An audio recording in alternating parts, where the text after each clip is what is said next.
E aí, pessoal, tudo bom? Termoquímica, vamos lá. Pessoal, quando a gente fala de termoquímica, lembre-se, as reações químicas são sempre acompanhadas por variações de energia. Isso é um dos aspectos mais importantes que a gente estuda na química, tá?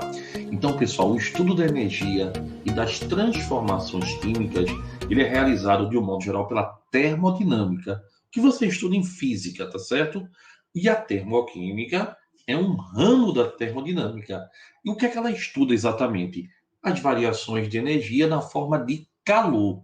Então, as reações químicas geralmente apresentam variações de energia na forma de calor. E aí, pessoal, é bem importante a primeira observação.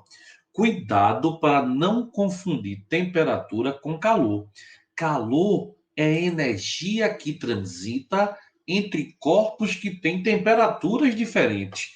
Temperatura é o grau de agitação da molécula. Quanto mais agitada tiver a molécula, maior vai ser a sua temperatura. Então, partículas mais agitadas são partículas com maior energia cinética. Partículas com menor temperatura também vão ter menor energia cinética. A gente pode dizer que esse caso é a energia cinética média, né? Porque quando eu agito o sistema, eu aumento a temperatura do sistema como um todo na média. E o calor, pessoal, ele sempre vai do corpo de maior temperatura para o corpo de menor temperatura. Então, o calor é a energia que transita entre corpos com temperaturas diferentes, sempre do corpo de maior temperatura para o corpo de menor temperatura.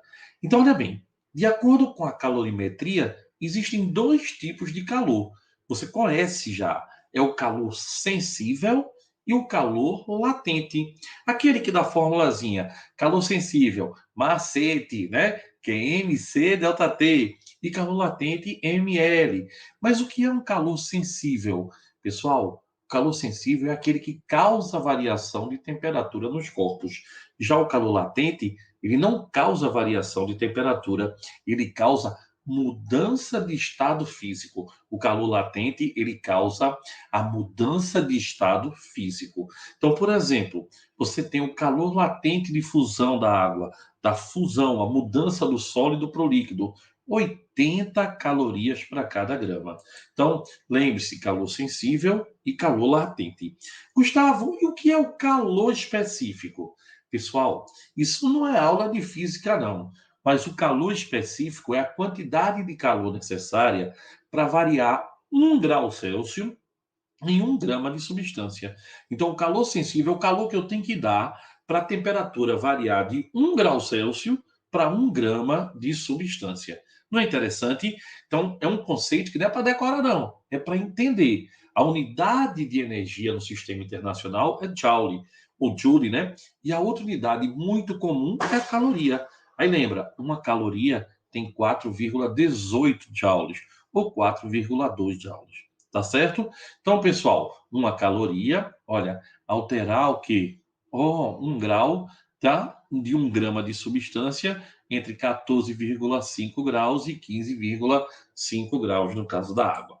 Outro detalhe importante que a gente precisa entender é que é muito comum a gente comprar uma comida e vir lá, né? Os nutricionistas, e quase não saía, sempre usam, ou geralmente utilizam, caloria, com C maiúsculo, para indicar a quantidade de energia contida no alimento. Tá? Outro detalhe importante é que a gente fala aqui, ó, do tipos de processos de uma reação. As reações, pessoal, ou os processos físicos, eles podem ocorrer absorvendo energia. Então, aqui, ó, a água, para passar do estado sólido para o estado líquido, ela precisa ganhar 7,3 kilojoules. Então, isso é um processo físico, porque a mudança de estado físico é um processo físico endotérmico. Endo ganha calor.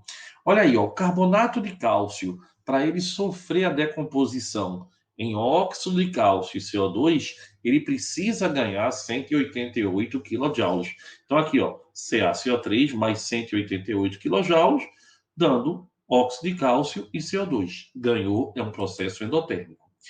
Gustavo, e se perder? Pessoal, se o processo ganha, ele é endotérmico. Se ele perde, ele é exotérmico. Mas olha que coisa interessante. Quando você sai da água do mar, você saiu da água do mar.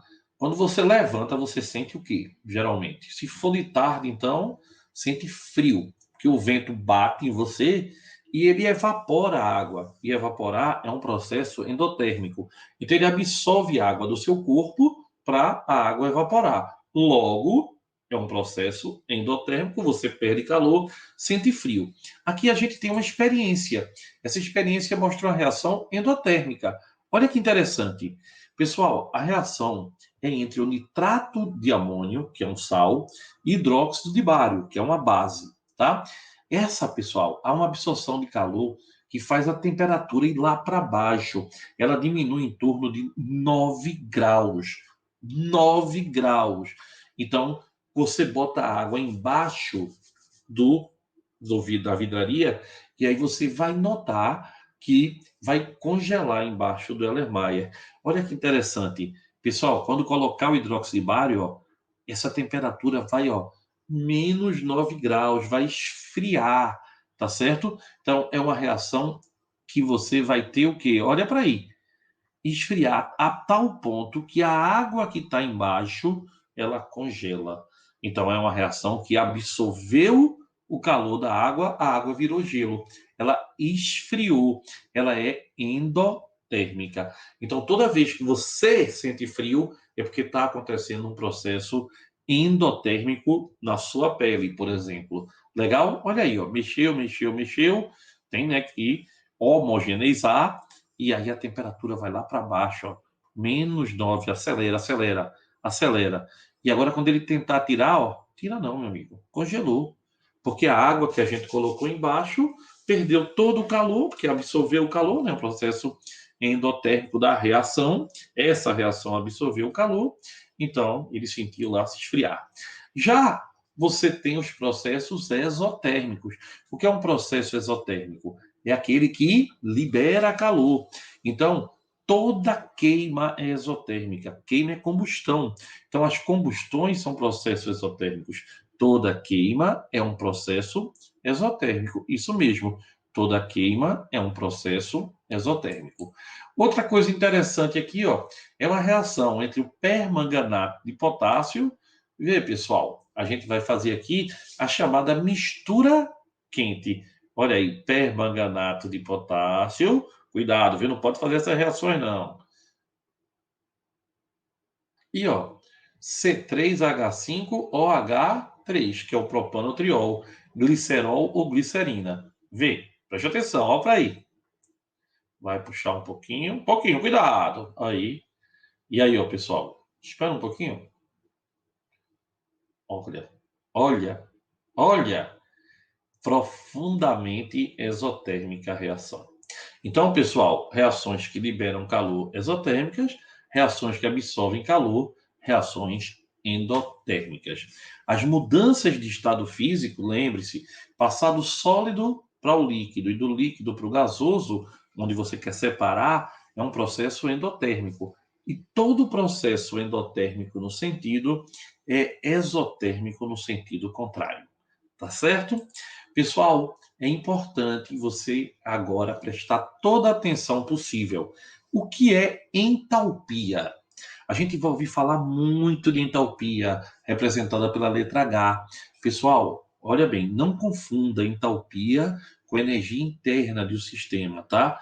De acordo com a termodinâmica, a energia interna de um sistema, que a gente representa por U, é igual à soma de toda a energia cinética e potencial das partículas daquele sistema.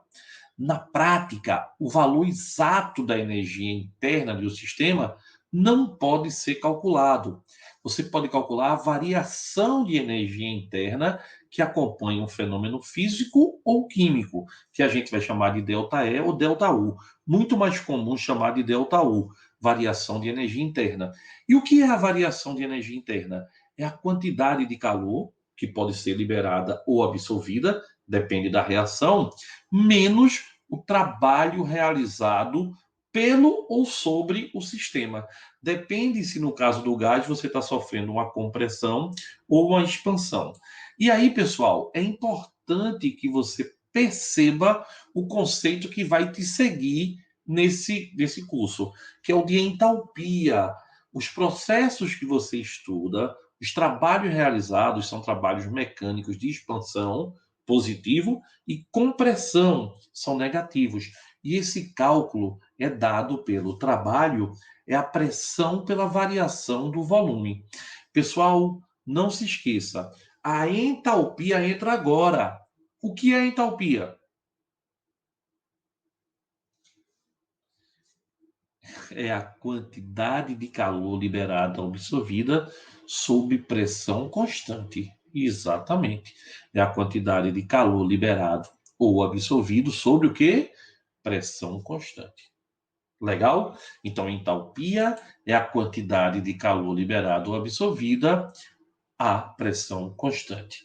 Pessoal, a gente não calcula o valor exato da entalpia, a gente calcula a variação de entalpia, a medida da quantidade de calor, a quantidade de calor final menos a quantidade de valor inicial, tá certo? Então, pessoal, o nome entalpia, só por curiosidade, deriva do grego entalpien, que significa aquecer, tá? Então, não se esqueça que entalpia é a quantidade de calor liberada ou absorvida por um sistema. E os sistemas podem ser abertos, aqueles que há troca de massa e energia com o meio ambiente, tá? Uma panela sem tampa, a água vai ferver, vai esquentar e também vai embora, né? É um sistema aberto. Os sistemas podem ser fechados, não permite a troca de massa, mas troca energia. Por exemplo, um refrigerante em lata numa geladeira, ele não vai sair, não vai aumentar nem diminuir, mas vai ficar frio. Então vai ter uma troca de energia. E o terceiro sistema, que é o sistema isolado. Esse não permite troca nem de massa e muito menos de energia com o meio ambiente. Por exemplo, uma garrafa térmica boa. Hoje a gente começou termoquímica, entendeu o que era entalpia, e na próxima aula eu vou começar falando que entalpia é uma função de estado. O que é isso? Perde a próxima aula não, tá? Se Deus quiser.